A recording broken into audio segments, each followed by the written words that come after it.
This is the Jhani Kaye story. This is your life, Jhani, in radio, and we're so excited and privileged to have you here. I'm Dick Lyons, and this is I Remember Radio.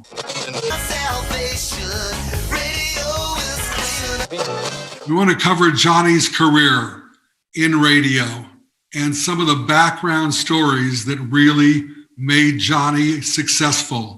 How he did it, what he did, and we're looking at the past, bringing it to the present. Jhani, how did you get started in radio? I was actually a sophomore in high school, and the local radio station had a 15-minute program each weekend that they allowed the high school to host. And a girl typically did it. One weekend, though, she got snowed in the city of Idlewild. And for some reason, she had heard about me because I was in theater and did plays and whatnot. She called me up at the last second saying, I can't get out of the snow. You got to go to the radio station. Drop by my locker first. I've got a script in there. It's only 15 minutes. You'll have an engineer. So I go by her locker. I go out to the radio station. She didn't have 15 minutes of material. She had 5. And on my first experience, I had to learn how to ad lib for 10 minutes. And I remember driving away from the radio station, looking at the 3 towers in my rear view mirror, going, I never want to do that again. Well, that didn't happen, did it? No. You did do it again and again and again. And then how did you get to KFXM from there? I loved KFXM as a listener because all the kids in San Bernardino, Riverside, and the general Inland Empire area listened to either KFXM or K-Men. More so KFXM because they had the higher ratings. And I brought a tape right away back down to KFXM and played it for Doug Collins, who took it into the general manager, Al Anthony. And Al apparently liked it, and I was on. The interesting thing, though, the tape I took to KFXM was a mock-up of KFXM. I had gotten a copy of all of their jingles and whatnot, and I knew how to perform as if I was on KFXM. So at my radio station in Hemet, I would sneak out because I had the key and turn on the FM signal after midnight when it was okay to test the signal. And you'd be hearing KFXM on FM because I'm doing my sets over and over again until I'm happy with them. You were practicing. That's a great way to get a job at a radio station. And little did I know that we actually had crossed paths at KFXM. You were at KFXM for 4.5 years, both as a disc jockey and then music director and a disc jockey, correct?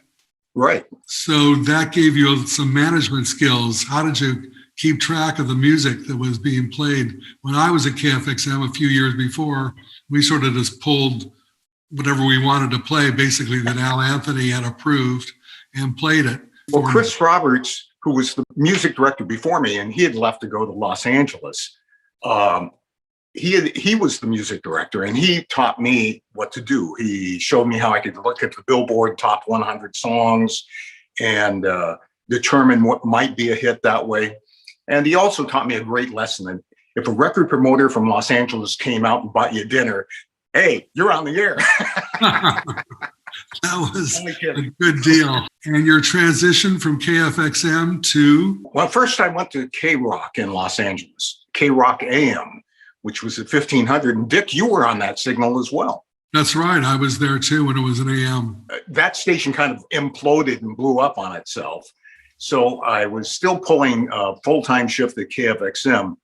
And again, Chris Roberts comes to the rescue. I mean, he was an instant friend. He was the first person who called me on staff when I was behind the KFXM microphone for the first time. He was giving me advice already and telling me how to handle myself. Both Chris and I had determined that if we got to Los Angeles by the time we were 30, we would be huge successes. Well, we both got there at 22, and it was pretty damn amazing. I got to Los Angeles full time because Chris convinced his program director, who needed an all-night disc jockey. They were signing off at midnight each night, and the station was going to go full time. And Chris kept saying every time his program director at KUTE in Glendale would say, we need someone, Chris would go, this guy out in San Bernardino. And Chris, my first day at Cute 102 was quite memorable because you were going to help me out by doing my news on my first broadcast. Remember that? Oh, yeah. Tell the story if you would. I sure do. And it was about the royal family. And we were talking about, I believe, the boat anchored or would be in Long Beach. And I called it the Queen Elizabeth. And you started to crack up. But what people don't know is I'm just putting on the headphones for the first time, doing my first set, nervous as hell. I can't put the needle on the record. And Chris comes in to help me do the news because he knew I would be nervous. And we're just talking before news time. And we did a bunch of shenanigans back in our San Bernardino days. This is Los Angeles. This is our dream. This is the big time. We can't screw around in LA. Okay? I was screwing around, yeah. So now it comes time for Chris to do the news. Well, the way Cute 102 operated, the announcer, meaning me, was here, and right to my left side was the news guy. So I had to sit quietly while he read the newscast. And when he got up to that line about the Queen Elizabeth, I started doing this, which he could see out the corner of his eye. And we ended up cracking up on LA radio, where we swore we would only be professional. I want to give you guys a chance to ask each other questions or share stories with John and with our audience.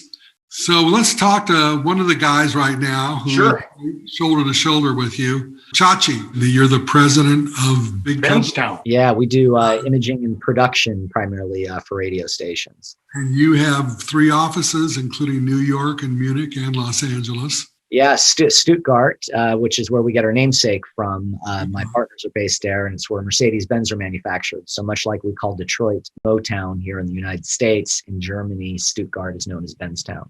You have an amazing story about your history with John. Do you want to share a little bit of it right now? Yeah, sure. Happy to. So we actually grew up in the same hometown. We didn't know it at the time, but we're beautiful both downtown Hemet, right? Exactly. Yes, the beautiful resort town of Hemet. I actually went to school with his niece, Jamie. And I was here in LA. I was an assistant producer for Rick Dees at the time. And there was an event at Rod Stewart's house. Ellen Kaye was in a Rod Stewart video. And so the market manager at the time had a big video unveiling party. And I got invited to go, and that's where I met Jhani for the very first time. And we actually got to meet at Rod Stewart's house. And afterwards, Gwen, myself, Jhani, and his partner Kenny, we all went to Bob's Big Boy. And we were working for the same company, but Jhani was at Kaye Coast, and I really badly wanted to get into programming. And so Jhani was able to fortunately convince the powers to be to let me move over to Kaye Coast and work for him as a programming coordinator. And so that's how I got my big start into programming. What was your aha moment with Jhani? You knew you were working for somebody completely different than probably you had ever worked for before.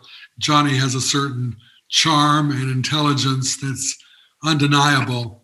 What was your first reaction when you started working with him? You learn, at least for me, and I'll be curious to hear some of Tip's comments, but Jhani is a combination of Walt Disney and Steve Jobs. He's incredibly meticulous, and I imagine most of you have heard the stories about Steve Jobs, but he would make sure that the inside of the computer was just as beautiful as the outside of the computer. Yes. No one really understood why, because no one was looking at the inside of the computer, but to him it was incredibly important, because if you didn't take that kind of pride in your craftsmanship, the rest of the product would suffer because of it. And it's the same thing with Disney. Disney sets itself apart from all the other theme parks and how perfectly well maintained it is. Every planter you look in, all of the flowers are blooming, and there's no paint that's chipped. And Jhani ran his radio stations much like that. So much so, every song that was aired, it was a song that he loaded up, and it was done in such a way, not only with the coding, but the ramps of the record records were built up in a certain way. The ends of the records were built up in a certain way. Everything was curated to perfection. And that's something that candidly I've never experienced since. And today we work with thousands of radio stations, and Jhani just looked at it very differently than anyone that I've ever worked with before. So some of the things that you learned from Jhani, I'm sure you're using in your business. Absolutely. I try the very best we possibly can. It's very difficult to emulate Jhani. Again, the precision and the way that he did things was incredibly strategic, and it was always incredibly listener centric as well, and making sure that the brands really spoke for themselves. And he's so multifaceted. Not only was he a brilliant programmer, but he's a tremendous television producer and director. He did, as I'm sure you're aware, the Lisa Gibbons commercials for K-Big, the Dick Clark commercials for Coast. And so the brand, his fingerprints were on every aspect of the brand, from what you saw on television to the billboards that you saw on the bus boards. I do want to compliment everyone who's on this call today, because they're all like my students, and yet they taught me as well. But Chachi in particular, Chachi, I think one time we came up, was it 4 or 5 people who came out of Hemet that in terms of today, made their mark in broadcasting. It was you, Jennifer York, who's a helicopter and traffic reporter, Mark Dennis, myself. Who am I forgetting? I'm forgetting one other who came out of Hemet. I can't remember the film. Maybe it's 4 of us then. Maybe it is. Yeah. It's a limited group, but certainly very proud to be part of it. And there's no doubt that I would not be where we are today, and the company would not be where it is today without Jhani and his support and influence and everything that I learned from him. Maybe there's something in the water in Hemet. Tip, I wanted to come to you. I know you're in broadcasting with the LA Raiders, both radio and television producer. What was your experience working for John, and how did it happen? Yeah, at the time, that's what I was doing. I was producing broadcasts for the then Los Angeles Raiders, and also television broadcasts. And for some really odd reason, and I could never figure out the reason, they had a part. We were switching flagship stations. We used to be on KRLA, and for some reason at that time they were going to switch to KFI.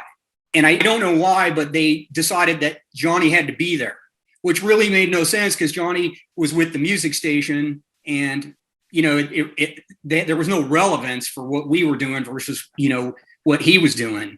And so anyway, I met him at this party, and we kind of became fast friends. And it wasn't until I think maybe a year, so a full season for me later, I was just getting tired in that job, and I decided I've had enough. And I went to Jhani and told him I've had enough, and he just kind of in a roundabout way said, "Hey, I got a production job open. You can get your foot in the door." And so that's how our relationship started. Tip, I don't know if you remember this specifically, but he did call me up and he goes, I just did it. I just quit.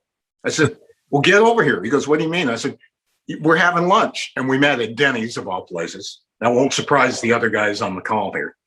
And at lunch is when I offered him the job, and we ushered him right in. Yeah, actually what you said was, this is the part for me that, because I'm a young guy at this time, and I told him, hey, Jhani, you're not going to believe this. I just quit. And he's like, congratulations, come on over. And I'm like, congratulations? I don't have a job. So, and then it went from there. And that's what Jhani said. That's how we ended up together. Tell me about your transition. I get that you were friends and you knew each other, but tell me about your first few weeks working with John at Coast. Well, I mean, for me, it was a new, thing because, my radio experience was more on the producing side. And here I found myself I was in a production studio, recording, commercial production and winding carts and doing things like that. I thought, man, this is great. And everybody that you encountered in the station, had such high praise for Jhani. And so eventually you learn, that you're in the throes of like greatness because the success of the station was so huge, and you just you got to look at who's driving this thing.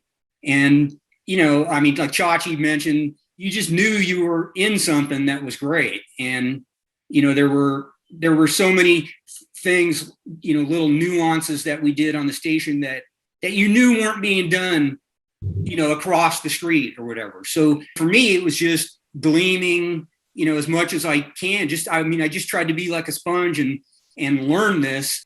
I had access to more Jhani, brain. And that's where I really started to like realize, man, this is huge. And you knew, like, you had to watch him and listen to him. And, because he had such acute attention to detail. He used to refer to it as like the stationality. If I could, I'd like to make 2 points. Please. One references what Tip just said. I always taught. In fact, I had a little programming book at one time. And the first statement was, it's not the amount of things a station does right that makes it number one. It's the amount of mistakes a station makes that prevents it from being number one. And I was a firm believer that the station that made the fewest mistakes on the air and in marketing would just naturally rise to number one, all things being equal. And the other point I'd like to make is I was very proud when I was in El Paso. I went through basically in my 4.5 years, 3 full air staffs because people would move on and rise in the industry. And about 80% of those people all became program directors. And that made me feel good. Someone once told me at Cox Radio, the head of Cox Radio said, you run a programming school, because I had put in a guy named Paul Siliano in Tampa. And Tip was another huge success for them. And there was Liz Kiley, Johnny Chang, Stella Prado, and others. Tip went to Florida's coast, which was WFLC, and he was program director there. Jhani pretty much is responsible for negotiating the deal for me to go there. What ended up happening is the general manager was doing the negotiation with me. Now, of course, Jhani had his guy, John Tierney, and I'm just trying to maybe get some advice from Jhani on how I handle this. And at this point, for me at Coast, working for Jhani, it was a really good situation. I was, the assistant program director, and I'm in LA, and I got there kind of, unorthodox because, most people went away and dreamed of coming back. And if they got lucky, they came back. I just kind of like tripped into this thing and worked for the best guy that, in the industry. And Jhani had said, I'll never forget this because this is really what like sent me out there. Is he said, okay, here's the deal. You got to tell him what you want, and then you got to tell him it's a deal breaker. And I remember thinking, and he goes, but you got to be prepared. If they say no, you're not getting the gig. And so I remember thinking like, all right, I'm going to tell him that. And so I'm on the phone with the guy. He's telling me what they're going to do and then I ended up telling him, okay, well, this is what I want. And it's a deal breaker. And I remember like, as I'm saying that, I remember just thinking like, I can hear Johnny's voice echoing in my ear, thinking, and it's going out of my mouth. And on the other, it's coming back going, what did I just do? Like, I'm killing myself here. And so, but it ended up that they went for it, and that was it. And also another thing. So when I got there, I told Jhani, I'm like, man, I don't want to, be this guy, with the suit and tie and everything. Like, that's not me. You can see how I'm dressed. I'm a jeans and t-shirt kind of guy. And Chris, and Chachi can tell you, that's my thing. And so I remember telling Jhani, like, I don't want to be in I'm asking Jhani, do I need to like wear a suit? I really don't want to do that. And Jhani goes, you got to set the precedent, like right up front, like what they see when you walk in there is what they're going to expect. So if you wear a suit, they're going to expect to see you in a suit all the time. So I show up for the first day, and I'm sitting there trying to wrap my arms around this, and people are walking by the office and no one's saying anything. Then they had a meeting like to introduce me and meet everybody. And I show up in there and people start saying, oh, we thought you were like an intern because you were sitting in there. So because I had like the jeans and t-shirt on, they just thought I was some intern sitting in that office. So that was how that all started. And, the rest is history. I was there for like 7 years. And then, then I came back to Coast again on another stint with Jhani, because at that time he was now overseeing Coast, K-Big, and I came in as the interim program director for Coast. And then after that, I had another stint with Jhani at K-Earth. He had called me and he said, "You got to come. You got to do this. We got to win one more time." And at this point, I'm living in North Carolina, and I'm thinking like, yeah, I think I'm done. I'm out. And I really worked management to convince them that our assistant program director, our music director at K-Earth, could do the job from the East Coast. And CBS pushed back hard. They said, "We don't have any employees in CBS radio who work remotely." And thank God Roy Loughlin actually went to war for both Tip and I. And how long was it, Tip? You did it remotely every day. Yeah, I did it for over 5 years from here in North Carolina. So, people had no idea that driving around in LA that a guy sitting in his underwear in North Carolina is doing their music. Because again, with Jhani, everything had to be like perfect. Like so even if it was like, even you're sitting there going, "Man, I'm dying. I need to go home." And Jhani was a machine that way. Like he could just go all night. And we're the complete opposite when it comes to like, he's nocturnal and I'm not. I'm the guy that gets up early in the morning. And so, which worked out great for us, because the one thing you learn about Jhani as being the genius that he is that if he got to the station before 10:30, 11, there was something wrong. So so I was the guy that was always there at the crack of dawn. I also, and I don't know if you remember this, Jhani, but when I was doing the interim job at Coast, I had told you at some point, I'm like, "Jhani, I need to go home. It's Christmas, and I had a little kid at home." And so I don't know if you remember this, Jhani, but you guys had like cut a deal with me where I was working 2 weeks, and then you were flying me home on the weekend. And then I would come back, work 2 weeks, and you were flying me home on the weekend. And so we were kind of like, talk about like innovators. We were doing the remote kind of thing long before it could even really almost be done. Well, you were very efficient at it, obviously. It worked out, and this is way before COVID and everybody working at home. It's been like, wow, people can work at home. You did it, 12 years ago in 2008? Yeah. Well, and I mean, none of that would have been possible, again, like Chachi alluded to, if it wasn't for Jhani, because I mean, I had the skill set, to do that because of Jhani. And I knew what I was doing because of Jhani. Look, my entire career with him has been magical, because everywhere we went, we won. Well, that magic is really important. Dick, there was a fringe benefit to that. If you were the morning man on any of my radio stations, he's not listening because he's asleep, because I stay up until 3 a.m. Well, with Tip was up at 5 o'clock East Coast time. He heard the morning show every day and told me what was wrong as I drove in. Oh, that's great. Well, you're a great team, and part of, I think, your success is you're a big team player. The quarterback's going to throw you the ball when he says he's going to throw you the ball. So speaking of quarterback, we were going to just talk about Chris Roberts, talk about quarterbacks, and great sports guy, really amazing. And I believe you guys worked together at KFI. He was doing the morning sports on Loman and Barkley, and maybe a little afternoon stuff with Tom Leica. Yeah. Tell us more about your mornings with Mark and Kim. That's where Tip would listen to me and complain to whatever I did wrong to Jhani, because he would be up. But Tip and I go way back, because we're both sports fanatics and would love to talk about baseball, football, basketball, you name it. I met Chachi. I don't know if you remember Chachi at Jhani's birthday party. And I'd heard so many good things about you and what you'd done. It was a pleasure to finally put a face to the name and et cetera. Well, I'll tell you what, you picked the right guy to hang out with, because I was sitting with Dick, or talking to Dick the other day, and I thought, how long I've known Jhani Kaye? 50, years. 50 years. I know that makes us, we've got to be a certain age, and we are. Some of us have weathered it better than others. But 50 years we were together, Dick. Well, tell me what you picked up from Jhani. It's very personal, too, behind the scenes, along with being on the air, because he was the best. I've only been married twice, and but it's been to the same woman.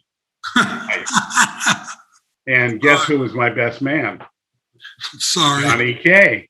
I never heard one iota from Jhani like, what are you doing? You're going to do it again? The same woman? Come on. He just always said, it's an honor. Thank you. And a pleasure. I'll be there. And he always was. And I just thought, you know what? This is a true blue pal. And it started in 1972 when he first came out as a part-timer at KFXM. And for some reason, when we got together, we just hit it off. Like Tip said, he hit it off. Jhani and I hit it off. And Jhani and I cannot be more opposites of each other. I love sports. I was a sports fanatic even back in San Bernardino. And Jhani is like, basketball, what? Who? Baseball? And but it seemed to work out because whatever he didn't like, I liked, and vice versa. And Tip tells a story about being up late or up early. Jhani always used to say after he was the boss, anybody that calls me before 11 o'clock is fired. And I never forgot that. I thought, holy moly, I better never give him a call before 11 o'clock because he liked to sleep in. But I don't know if you remember it, Jhani, when I was music director and you'd come and sit in my beautiful office in San Bernardino. We would talk about formats. And we had come up with a format amongst ourselves because God bless him, Al Anthony used to let us do whatever the hell we wanted on the air, as Dick knows, who is very successful out there.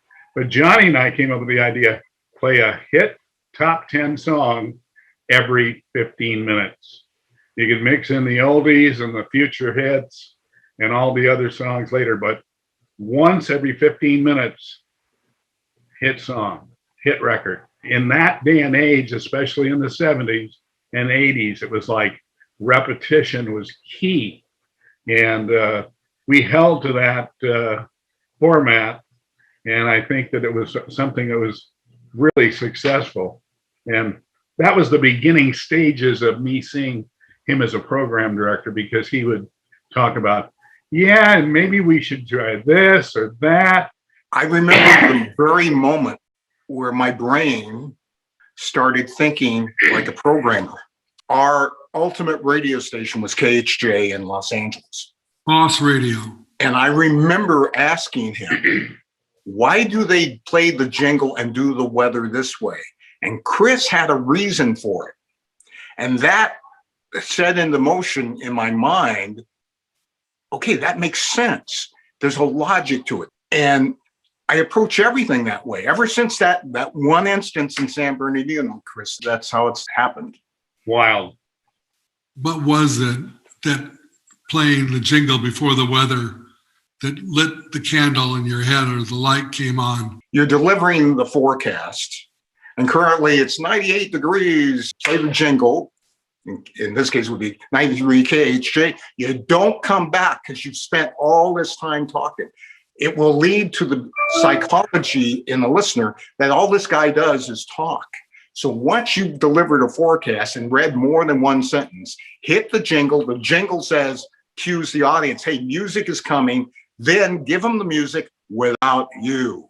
No talk over. No. And the intro sometimes was more important than even the words in old top 40 radio, the dun, dun, dun, dun, dun, dun, dun, whatever it was. And that non-talking over the intros was just huge. And when he went to work at Kent, I thought to myself, here's a guy who doesn't like sports, but when they played that Sun Bowl in El Paso, what was right under the score every time they gave it? Kent 98. He was getting national exposure. And I told him about that great exposure for Kent 98. and the football fans of the Sun Bowl in El Paso. You are the longest running program director at the same radio station in Los Angeles history. Wow. 17 years at Coast. Is that correct? I think Robin Bertolucci has now beaten me at KFI. But in terms of music, I believe I hold that record now. Yeah. Right. That's quite a record. That's really something. So explain to us what a program director does. Some program directors are lead announcers, which means they just do a lot of paper pushing and things like that. Other program directors come up with ideas, promotions, and still, direct the staff. My agent, my attorney, always sold me when he was getting me jobs as a program director. He produces the sound of a radio station, just like Walt Disney produced the image of a Magic Kingdom. And it's 1,000 little details. It's nothing big, but they all add up to something big. So I would say a good program director comes up with a sound. Typically, it's in here first, and then he hires the right people and put them on the air and the right jingles and puts together the right music to create the sound that he or she had heard in their mind. So a lot of it's about imaging and marketing and branding to stand out. From Q, I went to KKDJ, and then I jumped to El Paso, where I really learned my programming from a wonderful program director who became a general manager and owner. That was Jim Tabor. And Jim had been a great student of the Gordon McClendon chain, KLIF specifically, in Dallas, Texas. And he taught me everything I needed to know about programming and promotions. And from there, I kept trying to get back to California, my home of California. And no one would take me seriously because El Paso was market 69, Los Angeles was market number 2. And, you look like a small fish trying to swim upstream when you interview with these general managers. So for a couple of years only, Chicago outpaced LA in gas sales and population, certain things, how they determine market size. And Chicago became number 2. LA dropped to number 3. And I got an offer to go to WCFL in Chicago. Big station. And wonderful station. And we were in Marina City. And David Martin was my program director. He hired me to be assistant program director. And now when I called LA to get job interviews, they took my call because it was coming from Chicago. Old operations manager, Rish Wood from KINT in El Paso, he knew a new program director that was going into KFI AM in Los Angeles. KFI was a top 40 at that moment in time.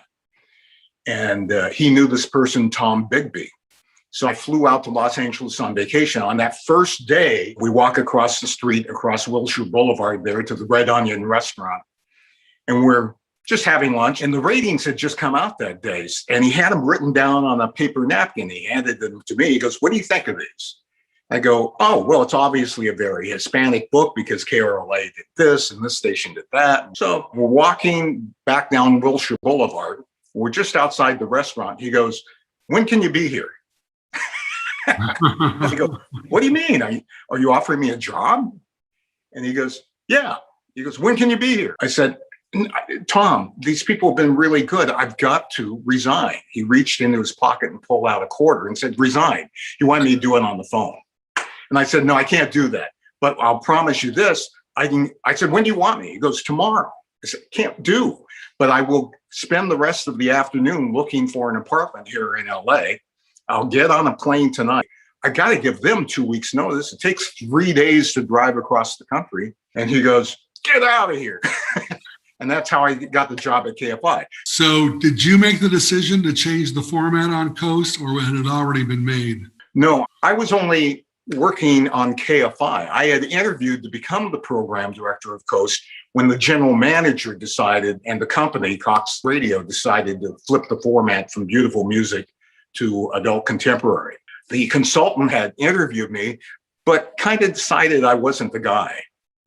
Long story short, she finally decided I was the guy, and she hired me over dinner one night. For both stations? No, it was only Coast. I was leaving KFI to go to Coast.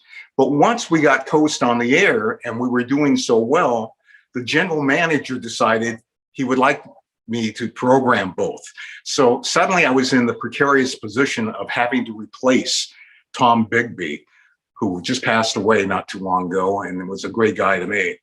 But it was very difficult for me to replace him because he had brought me into KFI, which had opened the doors for Coast and everything else. When did you change KFI to talk from music? I did not do that. The only thing I did in terms of talk on KFI, I'm the guy who was responsible for putting Dr. Ruth Westheimer on the West Coast. You can listen to her. And that's all I did. And then I kept telling Don Dalton, my general manager of KFI Coast, look, Don, just let me have Coast. And he finally agreed to do so.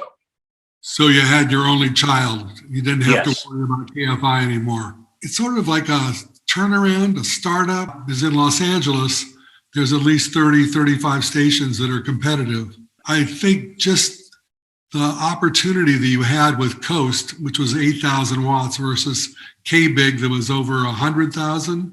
104,000. 104,000, quite a difference in signal. And there was a third beautiful music station or adult contemporary station. It was K-Joy. K-Joy. To take a radio station that had been beautiful music for years and suddenly switch to AC, adult Well, we're contemporary. very proud of the fact that we signed on in the middle of a quarterly rating period. Didn't even have full run of the full 12 weeks. And we came out of that first book, we had killed K-Hits, who was the leading AC station in town in the first book. And as Chris Roberts and Tip and Chachi can tell you, we never looked back. We just kept going. Well, I think Bob Moore, who I worked with there, who was the general manager of K-Hits, I think Right. he gave up the format, but he knew your reputation, that you had the ability to really go with the flow of the AC music to create that concept. I ran an AC station down in Orange County for a number of years, K-Ocean, and the thought never entered my mind. Could you tell me about the flow? How did you come up with that? Was that something you learned in El Paso or in Chicago from one of your mentors, or is this something you just felt because you knew the music so well? I learned you could listen to a segue between two records, two songs to people who watch this in the future, if anyone watches it. What's a record? That sometimes it's very smooth and other times it's like a train wreck. And what I learned was record companies love to fade the song out if it's a song that fades out in the middle of the lyric. So if the lyric is, I love you always and forever, okay, they fade it out during that sentence. When I would record, and the guys can tell you that I dubbed every song. Well, I defeated that fade out. So it would be, I love you always and forever, and then it would fade. The reason is if you segue, if you let the singer complete the whole lyric and then start the brand new song, there's a flow. Otherwise, it sounds like a train wreck. And with the help of technology and lights, you could put a cue light on and the cue light would come on for 20 seconds. And the disc jockey would look up at the light and he knew or she knew she couldn't talk until the light went out. And the light went out right at the end of the lyric. So it's time to segue, time to play the jingle, time to speak.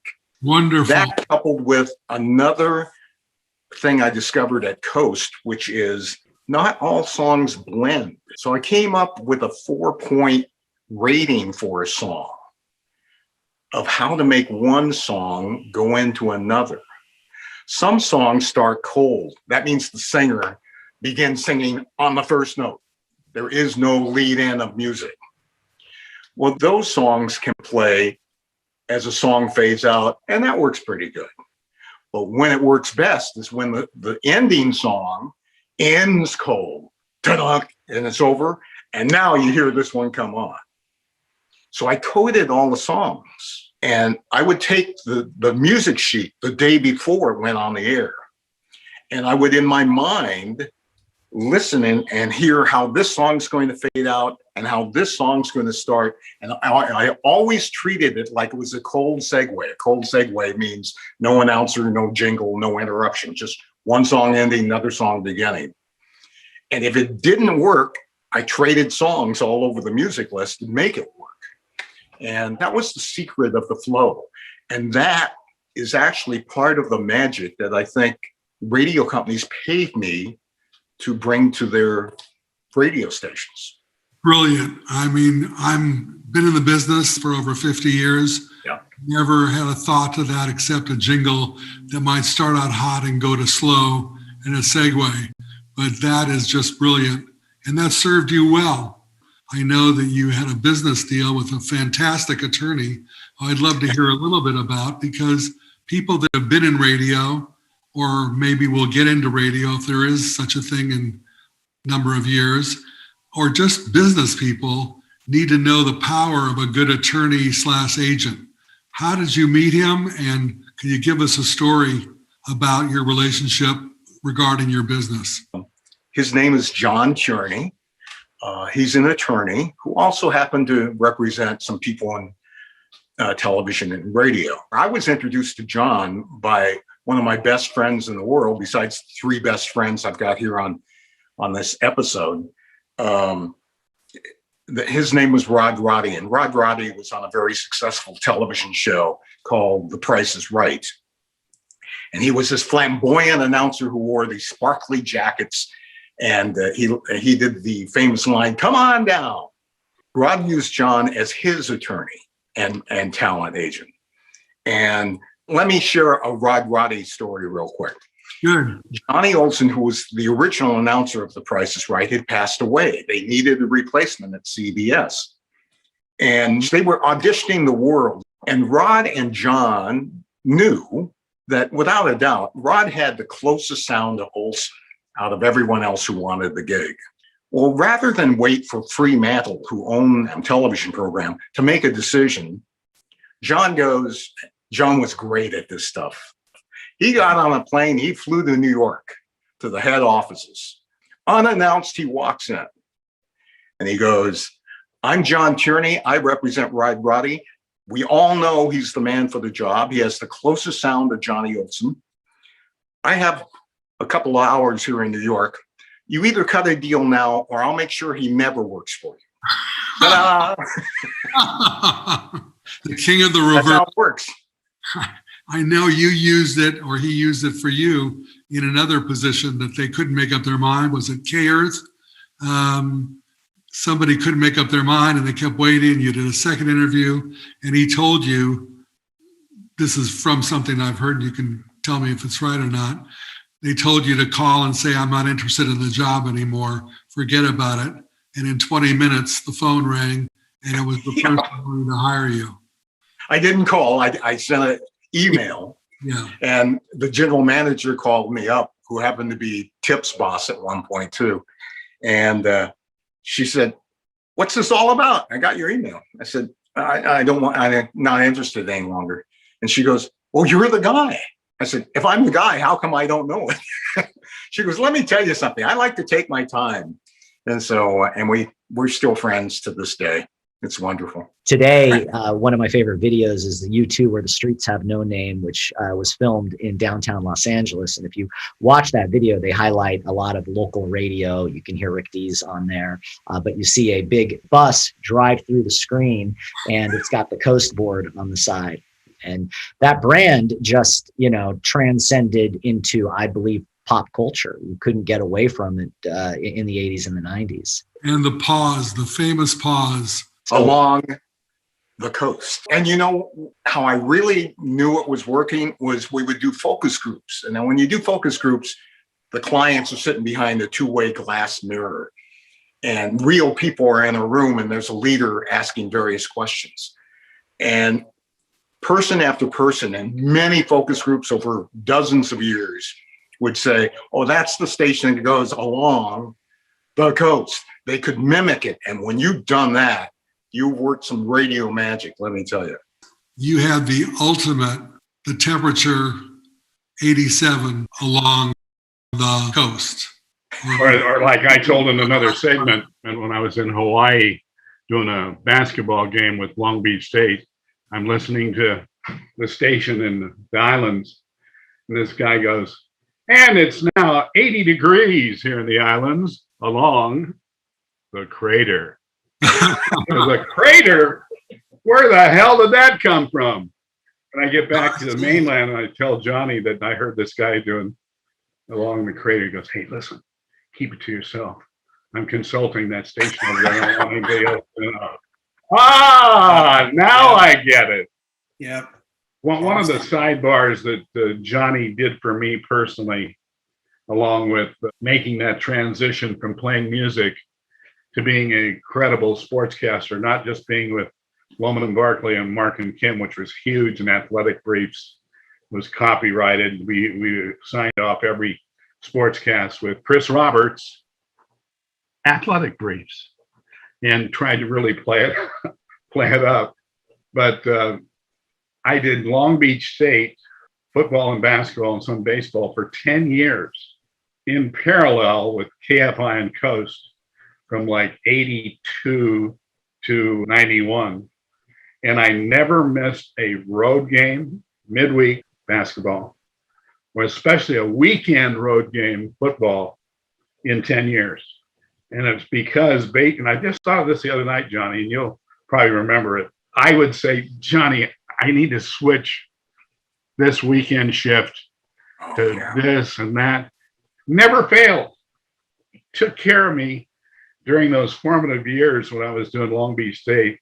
I've always said if I didn't do Long Beach State for 10 years, Cal State Fullerton before that, in the high school game of the week, and you name it, I would have never gotten the job with Mark and Kim and Alan Roger at the old KMPC with Bill Ward if I hadn't had that great exposure. Never missing a game in 10 years.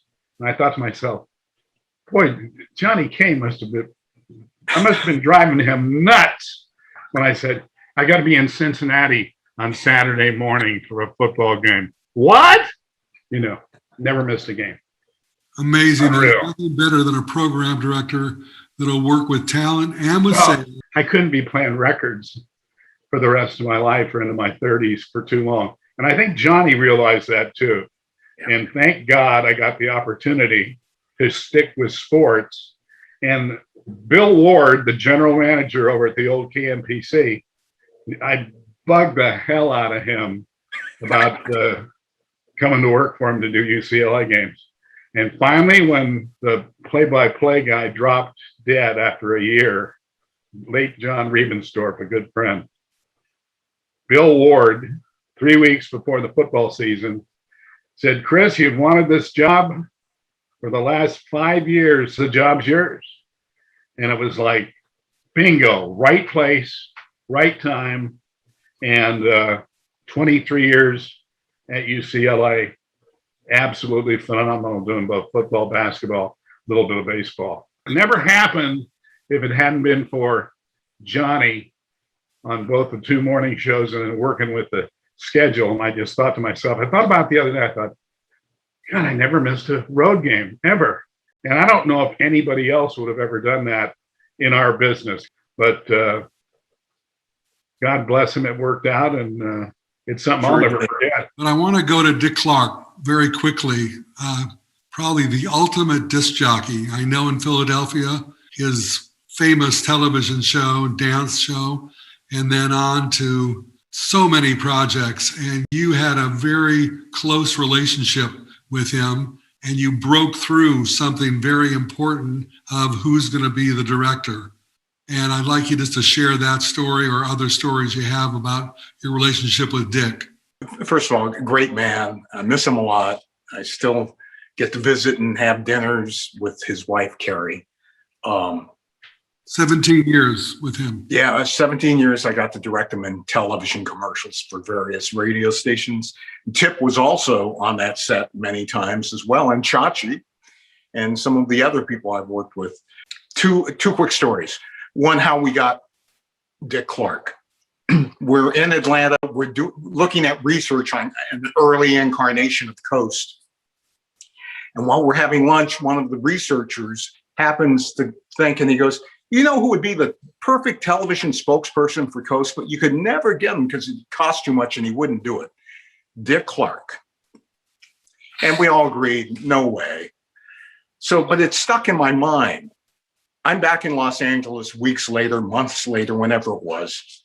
And Dick Clark had a radio program called Rock, Roll, and Remember. So his agent in New York from United Stations, Frank Murphy, would call every once in a while, hey, Johnny, because they really wanted to be on the #1 adult contemporary station in Los Angeles, which was Coast. And I always had to make excuses or just say no. And in my mind, he's pitching me again. And I go, I know how to shut this man up and never have him call me again. I said, Frank, I'll tell you what, I'll clear Dick's program if he promises to do my television commercials for no money at all. Oh my gosh. He goes, you'll never do that. I said, that's the only way. And so I hung up. I went, oh, that was great. You got out of that one. Well, within 20 minutes, my assistant goes, hey, Dick Clark's on the phone for you. And I went, what? I pick it up. And I go, hello. He goes, Johnny, this is Dick Clark. I understand I'm doing your TV commercial. Oh my God. And what was amazing, he did have to point out, I can't do them for free. You got to pay me $1. It turned into many thousands of dollars after that. But he did do it, and he got his program cleared. And I was only a client. I was not his director. And I would sit there and watch him do his thing with the camera crew and everything. And we're in the second or third year of doing this. And we were spending anywhere between $40,000 and $100,000 to produce these commercials. A good friend of ours, Steve Tabankin, who was the producer of these commercials, he was in Hawaii. I happened to be in Hawaii. And he called me and said, come on over to my island and visit. And we had dinner. And I said, listen, the budget's out of control. I can't present this budget to the company. He goes, well, we could trim it by going from 35 millimeter film to 16 millimeter. Well, me being a film student from UCLA, no way. I'm not going to sacrifice the look. And then he mentioned, well, the director gets $3,500 a day. You're a director. Don't you think you could do it? And of course, he didn't know that a program director of radio was vastly different from a director of television. But thank God, I panicked for a second, but I was smart enough to say, sure, I can do that. Never say no. And the next thing I know, I'm on the set with him. And that turned into this 17-year relationship. This is the second story. It seemed like every time we shot commercials for Coast, we were getting ratings that day. And I got to share whatever the news was with Dick.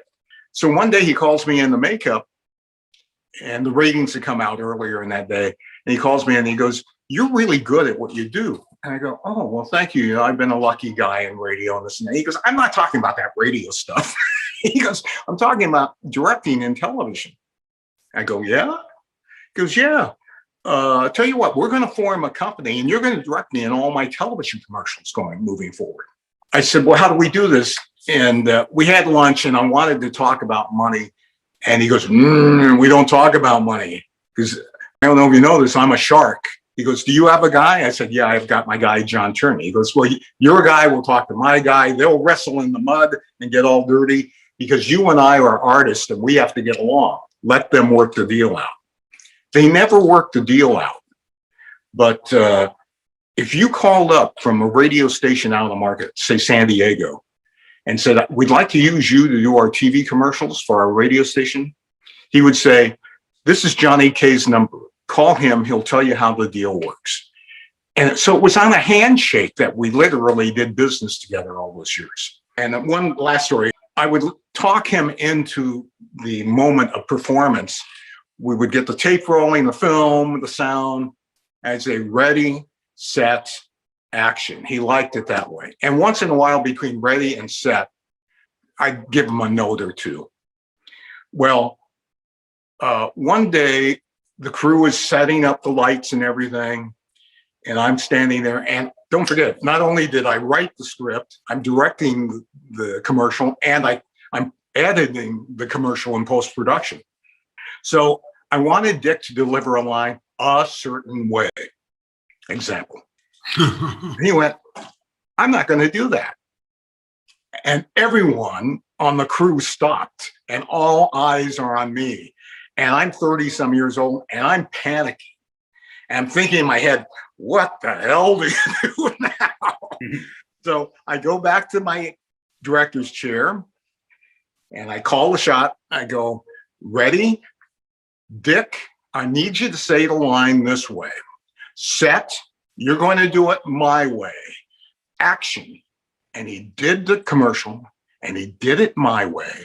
And I yelled cut. And when I yelled cut, I didn't wait to lock eyes with him because I knew I was going to be cooked.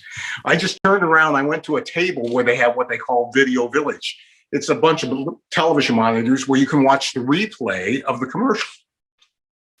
And so I'm focused on that monitor. I'm not going to look at wherever he is. I said, and I never did this. I never asked for replay. I said, can you play it back, please? And they play it back.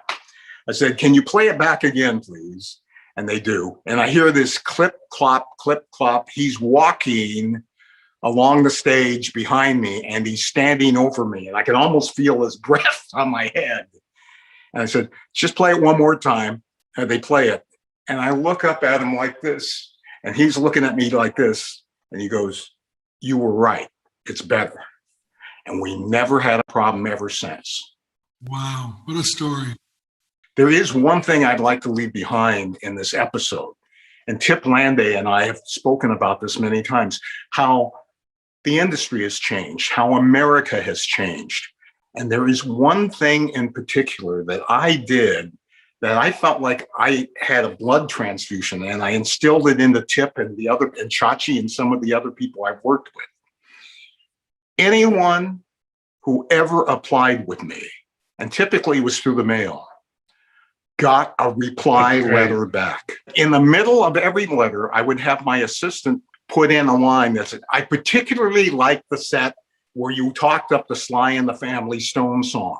I did that so that they would know I honestly heard their audition tape or CD or whatever it was. To continue with that thought, I mean, I can tell you, that I've come across countless people in my, career doing this that made it a point to tell you that Jhani Kaye responded to their tape. Jhani, correct me if I'm wrong. The one thing I took away from working with you shoulder to shoulder all the years that we did work in the same building was that you returned all phone calls. Now, you might not have did them yourself, but you told me you'd have an assistant or a secretary. You'd separate the messages. You'd take the A ones that you knew you had to do personally, but somebody would always return your phone call. I love that. I never forgot that. And now in my later years, I go 2 phone calls to somebody and they don't return it. They're done. I'm through. Because I worked for Jhani Kaye, who returned them all. Whenever I had a position open, especially a coveted position like being on the radio, you listen to everyone's auditions the first time. And by the way, to future program directors, I always had my assistant pull apart any headshots. I didn't want to know anything about them. I just wanted the audition tape or CD, put it in the player and hear it like real people would hear it to the ears. Anyhow, I would always have a second pass. The second pass is where I met people in person. And typically it was 3 to 5. And I'd interview them, and that's where I got to see their face and ask them questions, because I was taught at Cox Radio a method of interviewing people.